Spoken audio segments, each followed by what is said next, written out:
we have an agenda, and Michael Foster is here, and the TC, and he's gonna talk to us, and so, Michael, I'll turn everything over to you, get started. Where y'all want to stand? Wherever. Right here, Wherever okay. you'd like to, yeah. So just want to I mean, come. if you wanna, that'll move on, just stand. Yeah. However you want to. Is that better? Yeah, however you, yeah. Don't want camera, don't want to be on the head, right? But just, you have a couple handouts for me. You've got one that just talks a little bit about government tort liability. So I'm Michael Foster. I'm your loss control consultant with Public Entity Partners for East Tennessee. You've been around a while. You worked with Judy Housley for many years, and then I took her spot. My background, I was city manager for the city of Rocky Top, formerly known as Lake City. If you're familiar with that area. So background's government, so quite familiar with that, and then moved over to this side. But just a little summary of the Government Tort Liability Act is what gives us protection. So when they changed the law in 1973 to allow cities to be sued for being negligent, the Government Tort Liability Act was in place. And so then we were established. We've been around for 45 years. So we provide your liability, workers' comp, and property insurance here with the city. We do risk management, so we come in and do the loss control business. I did that earlier today. Met with department heads just to discuss, ways to prevent losses. And so that's what we're here to do. We try to prevent losses before we ever have to pay claims. It's easier and better for the city and us to be able to prevent them than do that. But just the Government Tort Liability Act. We have protection, and it really basically comes down to what you know, when you know about it, and what you do about it, or should we have known about it. If a stop sign is down and it's been down as a city, as a council member and mayor, if you see a stop sign down, you have a duty to report that to the city and say, hey, there's a stop sign down. We should, but as the city, we are responsible for keeping road signs up, potholes up.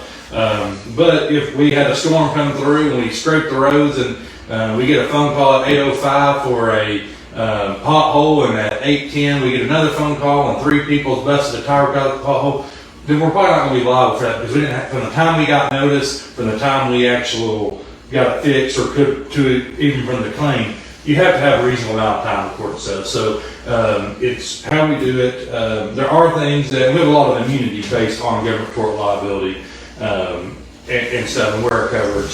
So just kind of wanted to give you that sheet to let you, there's a lot of reading to it. If you need something to, help you fall asleep at night, the Government Tort Liability Law will definitely help you there. The second sheet that you have is the facility use agreement. It's the one that's got some highlights on it that I highlighted some areas for you all. And I'm not going to read the whole thing, just kind of going to hit some of the highlight points of that too. Public facilities that we own as a city, that you guys own, are used for the public. They're paid for by tax dollars, used for the public. But they're also, we're allowed to let them be used privately by the public, so they can reserve them. Just like your community center, you can rent that out, but it has to be for public use because it's paid for by public dollars. Your guys' coverage extends, so when we say we have liability coverage, you're always going to have landlord liability coverage. Unless we've excluded that coverage. So that would be if somebody goes down here at the park and they're running through the field and they get hurt and they sue us, we're going to have some protection on that, and we're going to defend you. Now, if there's a big hole and we knew about that hole, then like I said, that's where some of that negligence comes in place. So where our coverage doesn't extend is if we are renting out facilities to third parties to use our facilities. And like, let's say a birthday party, our coverage, those are passive uses, so our coverage is still there if somebody was get hurt. But if somebody is on our property raising money, bringing they bring stuff onto our facilities, we do not cover any third party things that we don't own, because our tax dollars don't allow us to do that. Your tax dollars pay for the coverage. The comptroller says, if you got to look there in that second section, I've got it highlighted. Says coverage is limited to operations of the city or insured members as clarified by the comptroller. Our coverage cannot extend to an independent third party because of inappropriate private use of tax dollars collected from the public. So if we extend coverage to, let's say somebody brings sound equipment onto our property, and it falls over and they want us to pay, we can't do that because our coverage doesn't extend to that. If a kid, like I said, we're having a birthday party and it's just using our facility for a birthday party, we don't expect them to have coverage. Because we're not going to, because of the passive use. Compared to, like I said, having an event and we've got a sound system, we've got a food truck vendor here, or we've got a caterer, they need to have insurance of their own because they are a third party. They are providing a service on our property that our coverage can't extend to. So there is some differences of where our coverage goes to and what our coverage doesn't cover. So we always say anytime a third party is involved, we want a waiver sign. So no matter if it's a birthday party or a fundraiser, we want a waiver sign releasing the city of liability. We want them to waive us a liability. We want them to take on that responsibility. Now, like I said, it doesn't prevent us from being liable for something if we go downstairs and we see one of the tiles is broken and it's a trip hazard and we didn't do anything about it. That still would fall under our coverage. So we still have coverage on the building, still have coverage on the liability for stuff like that. It's when we start doing third-party activities on our property that are not our events.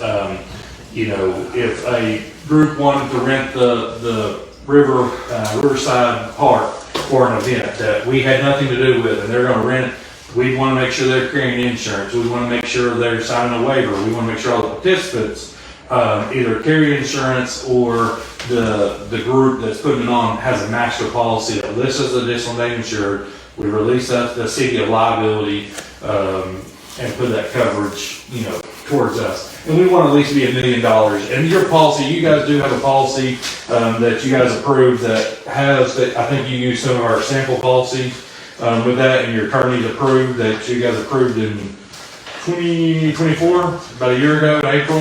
And a lot of it talks about carrying insurance, $1 million of liability coverage, $2 million aggregate. So you guys have a policy in place. It's just we need to make sure that we're getting these signed and that we're following this policy applies to all organizations when we should have insurance and when we shouldn't. But I can answer any questions. Just kind of wanted to give an overview of that. And then one other part that if you look at on that first sheet, says down the bottom, we understand like some of the uses may be passive or facility use for its original purpose. In the case of a written agreement may be enough. So sometimes the written agreement that we have is just what we need. In other situations, like if we had a ball field and there was a little league that was going to be using our ball field, we want them to have insurance. If we have special events that's revenue, if you're generating revenue, we want to make sure they're carrying insurance and they're signing the release. Special events, evidence of liability insurance, listed as additional name insured, and then obviously any rules that we have, we want them to sign off on any rules that we may have in place. And one of the sheets that I've shared with Megan too is, and I think y'all have put that together and y'all have used that, but it talks about what the event's going to be. Are they going to bring anything on site? Because like I said, I know a lot of the cities that we work with, they have larger facilities and people bring bounce houses on. We don't extend coverage to bounce houses. If the city owned bounce houses, our coverage would extend. And we do have cities that own bounce houses, but most people rent them. We want to make sure that whoever we're renting from carries insurance, lists the city's additional name insured, and then doesn't hold us liable for that. Answer any questions you guys have, or I know it's clear as mud and right easy to remember. Okay, I'll start where you left off Okay. and back up. But like the bounce houses, Yes. we use them. We have had 2 festivals a year. We're down to 1 now. Okay. We have bounce houses. We ask them to come. Yes. And of course we pay them. Right. So, but most of the organizations like that have their own insurance. Yeah, and we need to verify that they do have insurance and that they are, we want them to list as additional name insured. So any vendor, if it's a food truck, bounce house, axe throwing, any of those kind of things that are third parties, we want to make sure they're claiming insurance and waiving the city of any liability. We are paying them to be there, so they're making money off us. So we're renting them to be there. But if the kid gets hurt on the bounce house, we don't want the city to be liable. We want the people that own the bounce house to be liable because they got hurt on. But now, if the kid got hurt going to the bounce house and running across the field, that's our property, right? So then we might be liable for that depending on what was the reason they fell. Condition of property could make us liable. And like I said, the tort liability protects us in the law. So what do we know? When we know? What do we do about it? If the guys in the mowers and they're mowing before the festival and they hit a hole and it jerks the lawnmower, they need to address that hole right before that festival because we know there's an issue there compared to rain came in the day before, caused something we didn't know was there, and the person that fell in the hole was the one that found it for us. Okay, the first thing you mentioned on the presentation, I think was kind of like the insurance that's kind of grandfathered in. What was that you were talking about? In other words, like if we, like you said, if we had there's a hole out here and then you... landlord, yeah, so landlord liability, so that's any property we own, we extend, that the city owns, we extend coverage to. Even if you went out here and bought a piece of property and didn't tell us that you had bought that piece of property, your liability coverage is out. There's a building on it, until you add that to your policy, it's not going to have the landlord liability for the property, and that's why we come out and do a loss control visit, because sometimes we exclude things for, the condition of it. We'll exclude it off the policy because it's in too poor of a condition, or we've made recommendations and you guys haven't done the recommendations. We can exclude things, but if we don't exclude it, your coverage extends. What's in the policy will extend based on the landlord liability. And that's what I was talking about that. It's just that general liability when we have coverage for owning the property, the city owns property, so we extend liability coverage to property that's owned by the city unless it's excluded or written specifically in the policy says, and we do have some exclusions. We always say recommend read your policies, see what it says, but there are exclusions in any liability policy. And so if you're thinking about buying something, call us. We can review the policy with you and say, hey, and then underwriting, obviously they're involved in this too. We've got loss control who I work for, and then we also have Kelly Wandell, who's our member services rep, who comes and I think she helped Megan with the renewals. We talked about this renewal. Are there any changes? Did you buy any property? Did you buy any equipment that's new this year? Did we buy a new police car? Did anything change in value? So we try to renew that every year to make sure things are properly insured and properly covered. Well, okay, where we're at,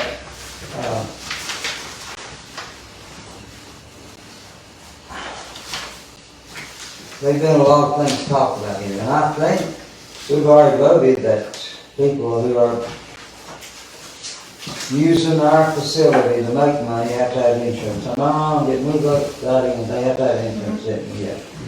And that's what we recommend. Right, but where we haven't done that, and I asked you, I think, on the phone call, I asked you, and where insurance comes in is where people get hurt or injured or whatever, and where we cut, for instance, people that are using, just like we had a festival. This year we had, I think, 90-some vendors, I think they. Okay, so they're making money. Some of them are professional. They have trucks. They're making, you know what I mean? They're trying really nice stuff. Right. Others are bringing junk from home and they're selling it, and they're making money and good. Yeah. So all these people, do you think? I mean, where's the line? And the reason I'm asking is, I don't want our town, I don't want our people tied up in red tape. I don't want us as a town to get to a point that you can't breathe if you don't have a permit to breathe. Right. You understand what I'm saying? Yeah, and from our side of things, where does that line draw? Right. A food truck comes in, a food truck, it catches on fire and causes injuries to somebody. That food truck needs to be responsible for that and carry insurance. Right. The mom and pop that that maybe they're selling some goods and we're at an event, and it could be, and we have a thing called Gather Guard, it's a third party group that you can get coverage for an event, so things that we exclude, that there can be coverage there. So events, like especially third-party events, if there's another group putting on, I know you guys sponsor your guys' 2 festivals that you are now down to 1. Those are city events, so we want them to sign waivers. So everybody that participates should always sign a waiver and release the city of liability. So, that helps us. That's the bare minimum. And then there are things where we feel like there should be additional coverage because of the risk associated with it. Like I said, we're making money, the coverage, because our coverage wouldn't extend to those people, no matter if they were making no money or not, because we don't extend it if somebody got hurt on a piece of equipment that somebody brought. Our coverage is not extended to them. Our coverage extends to the park, the pavilion that's down there, the walking path. That's where our coverage starts and ends on our property. We can't extend any third party coverage. That's the thing, that's on a contract with a company. We would not want a vendor, sometimes you read the print, they'll say, you'll indemnify us. We never want to indemnify a third party. One, legally we can't because the state law says you can't, but 2, our coverage doesn't extend that far. We want them to indemnify us and defend us if there was a case or something related to that. So, like I said, those things there are some things that are very low risk, but anytime the more people come on our property, there's a risk associated with that. So when the city has an event and people come on y'all's property, and I say ours, I'm used to talking as a city manager, but your guys' property and the coverage, there is liability. There is risk associated with that. If somebody's renting something to make money, then they need to carry insurance. If it's an event that you're putting on, they all need to sign waivers, and those axe throwing, the bounce houses, I'd recommend all of them have insurance just because of if they're bringing materials on to your facilities. Let's say you said somebody, like you said, I'm not going to use the word junk, but let's say it's a big piece of equipment and it falls over on somebody because it's a big woodworking thing, right? It's not junk, it's a nice piece of wood, but it falls over and falls. They need to have insurance because that's their liability, not ours, because that's not our piece of wood. We own the property it's sitting on, but we don't own that thing. And most of them, like that Gather Guard, a policy for the day, I mean, you're not talking about a lot of money. I've not priced every event or those kind of things. And it could be that you guys just want to get coverage for that event separate from us through the Gather Guard as the city. And say, hey, we're going to do this. We just can't, government insurance, we are pool, and you guys, we can't extend coverage that far. Okay, so for our vendors, you've got the professionals again. Good. Then you've got people that's bringing things that they're done with, and they're going to sell them. I'm not going to call it junk, but they're going to sell it, make a few dollars. Yeah. So we can get by with just having them sign waivers. Is that what you're? It really just depends on what they're bringing on. That's where, if it's the mom and pop, if it's a jam, is somebody going to get hurt from that? Probably not, but we don't extend coverage to that. That's what I'm saying. So just know that we don't extend coverage to third parties. So that is a risk that's associated with that. There's more liability with axe throwing than there is selling jams, right? We all can see that there is a difference in that. Yeah. But where do you separate that from the person selling knickknacks that might be large knickknacks compared to somebody that's selling small knickknacks? Less liability here, but as the government, can you treat them differently? That's where, you guys have to, as a local decision, we make recommendations based on coverage and based on like what we see and what your policy says. But that's why I wanted to print this off, and it's a lot more reading. I went trying to hit the highlights of some of that, but that really breaks it down. And then if you actually flip over to page 2 of that, there's a section that says, Public Game Park recommend that these policies are in place for use of community rooms or room rentals or pavilion use. This type of utility would apply to use of facilities without any alteration to the property. This would not apply to organized athletics or use of facilities for a revenue generating event, but applies to meeting rooms, pavilion, or the use of passive type activities that do not occupy the space, but basically use a space for gathering. So that's it. When we gather and just are having a gathering based on a pavilion, an event, but then when you start bringing things onto our property, that's when they need to be carrying insurance. Because they're bringing stuff on our property that could cause an injury to somebody, that could be liable. That's why we want them to waive us the liability. And like I said, you can look at a policy as a city separate from us.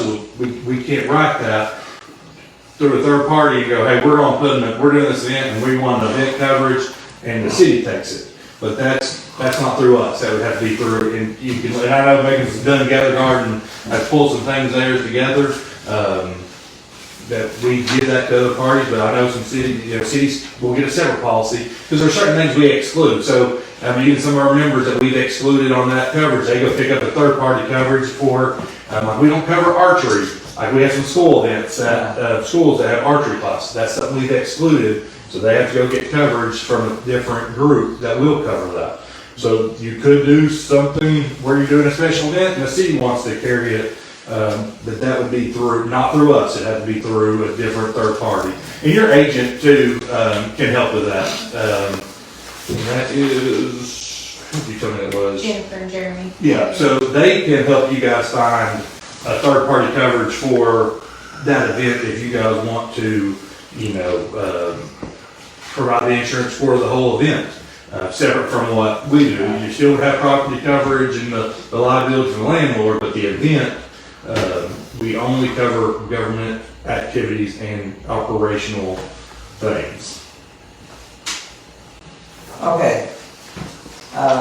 No, there's a lot of ifs and stuff, and every event and claim is going to be, it has to be investigated. So like saying, oh, yes, we're going to have coverage there. I'm trying to give you the general coverage is what it looks like, because every situation is different when it comes to coverage. If it's not excluded, it's usually covered. Okay, let's say this. And I'm sorry, I'm trying to look out for the town, the people in town. I don't want the least of these vendors that may be coming to sell their old CDs or records instead of nothing sold. To come in here and have to buy them some insurance just to sell something. But if they come in here and set up, they ask me, they say, well, Mayor, are these people going to have insurance? They're just going to want to make a few dollars on them. And I said, let's sell them. Just go on, put them up there and sell them. There's a hole. The whole separate. Yeah, the whole separate. Yeah. Then we're still liable for that. Yeah, because it's your hole. Right. And they don't have to fall back on an insurance policy that they should have had. But let's say the table they're using, wind catches and it collapses on somebody. That's not our That's problem. why, and that's why we want them to waive us a liability. They're using our facility, so we can require it. And that's why, but yeah, the whole is, that's some of that landlord liability. If the whole building fell down, right? I mean, heaven forbid a storm came through and the building fell down on somebody. Like we have coverage for those scenarios. It's the third party materials that they bring on that could cause injury to somebody. Food trucks, goes back to, food truck, axe throwing, bounce houses, the fireworks that y'all do, fireworks shows, they need to carry insurance. List us as additional insured, waive us a liability, because we want them to take it on. Anytime we can push the liability onto whoever's using our facilities, because we are government entity and our coverage only covers the government operations.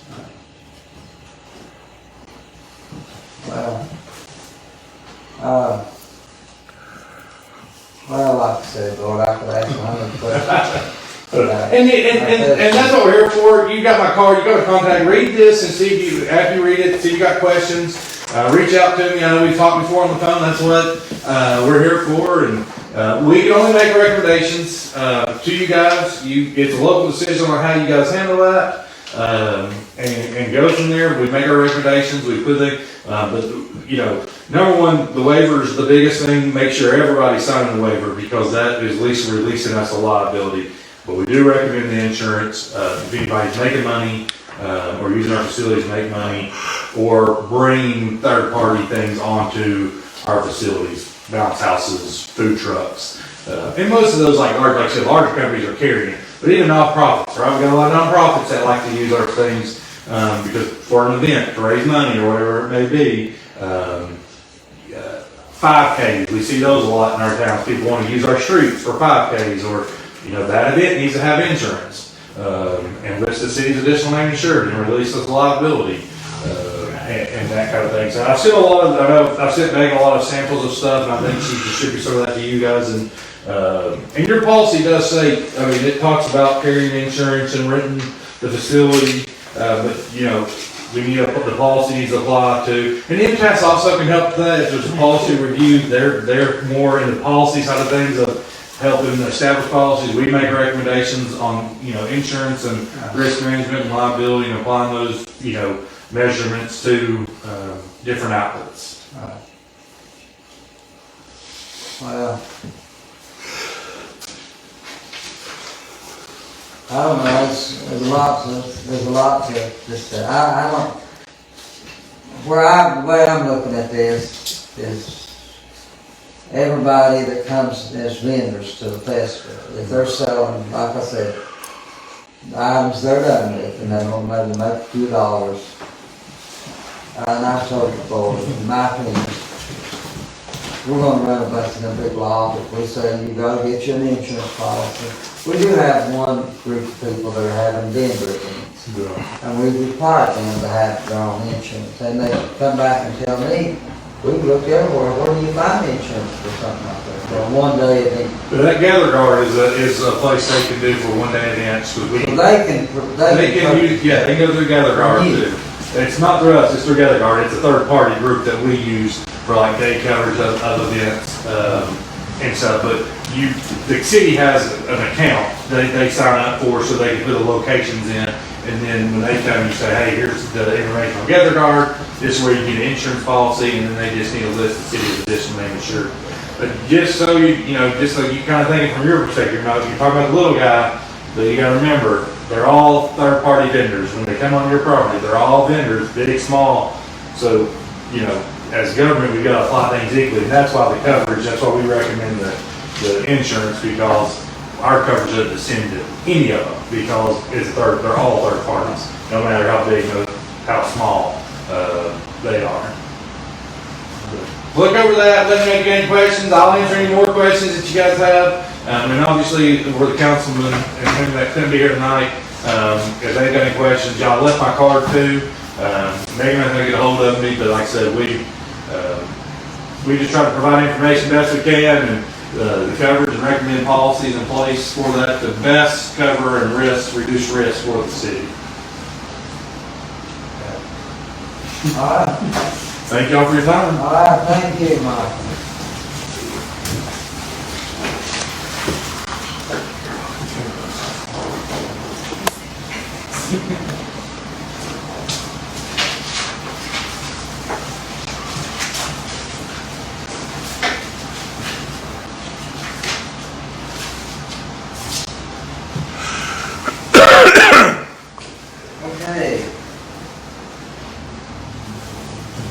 Okay. So Michael, you don't have any idea of like this insurance safety guard?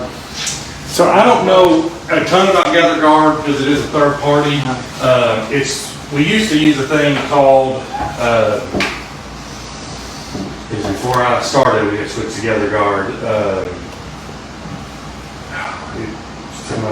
We used to use another third party group. And so we're not connected to them at all. We just, try to give resources. And like I said, your agency that y'all use could even have another group that they go, hey, here's some day coverage for that.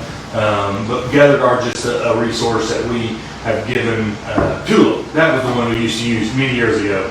Tulip was another third party group, and so we always said, hey, just get coverage. Areas where we can't provide coverage, Tulip was that resource for those special needs. I just wanted to get any idea like what they're doing. In other words, the little guy, they'd have to pay $100 for a one-day event. Yeah, I don't know what the prices are, and I think it probably depends on what their exposure is, just like any other insurance company. We're a pool. We're a little different than true insurance companies, just because we're pulled from all across the state of all that entities, putting in there, so, we all work together to help each other with losses and that kind of thing. So we're a little bit different. We're a not-for-profit, so any profits we make, we send it back to our members in dividends, and we cover our costs. So a lot of insurance companies, yes, their goal is to make money, but they're gonna look at exposures and go, okay, hey, it's this, okay, their exposures are not gonna be that much, so I just don't know the prices. I'm not gone. That's not my side of things. I help more on the loss control, but I just know it's a resource that we do, share with you guys. Well, thank you, you've done a good job. I tried. Like I said, any other questions, just reach out to me, email me or call me. I sure will. Thank you. Thank y'all.